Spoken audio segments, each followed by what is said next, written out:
Hello दोस्तों, आज हम करेंगे मैथ के महत्वपूर्ण प्रश्न को हल। आइए शुरू करते हैं प्रश्न को हल करना।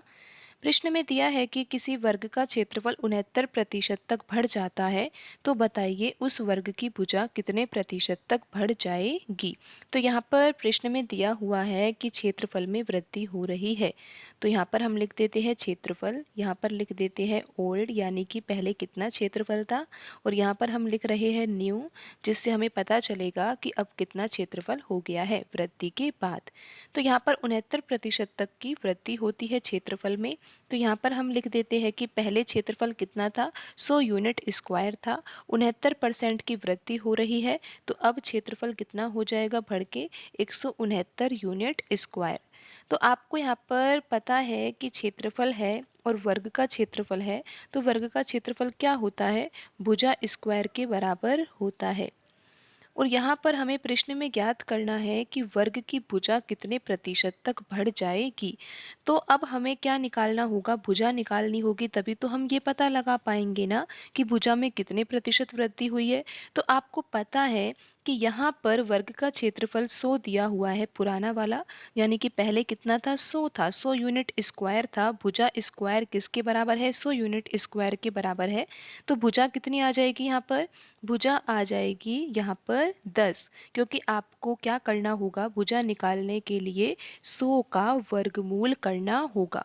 तो यहाँ पर वर्गमूल करने के बाद भुजा कितनी आ जाएगी, 10 आ जाएगी। और इसी प्रकार आपको यहाँ पर भी करना होगा। यहाँ पर क्षेत्रफल में वृद्धि करने के बाद क्षेत्रफल कितना हुआ है, 169 यूनिट स्क्वायर हुआ है।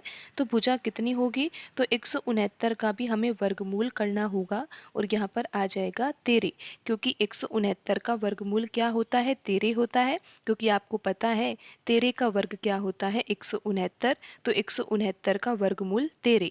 तो अब आप यहाँ पर देख ही सकते हो कि पहले वर्ग की भुजा कितनी थी, 10 यूनिट थी।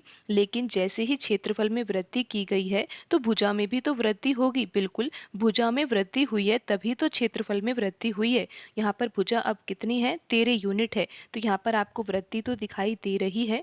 कितनी वृद्धि हुई है, 3 यूनिट वृद्धि हुई है। हमको आंसर किस में निकालना है, प्रतिशत में निकालना है। आप ऑप्शन में देख सकते हो, प्रश्न में पूछा भी गया है कि वर्ग की भुजा में कितने प्रतिशत वृद्धि हुई है। तो यहाँ पर आपको साफ साफ दिखाई दे रहा है कि 3 यूनिट की वृद्धि हो रही है। आंसर निकालना है वृद्धि प्रतिशत में। तो यहाँ पर आपको पता है कि पहले कितनी भुजा थी, 10। तो बट्टे में हम लिखेंगे यहाँ पर 10, और मल्टीप्लाई किससे करेंगे, 100 से, क्योंकि आंसर निकाला जा रहा है प्रतिशत में। यहाँ पर 0 से 0 कट जाएगा, और 3 का गुणा 10 से करेंगे तो आंसर आ जाएगा 30%।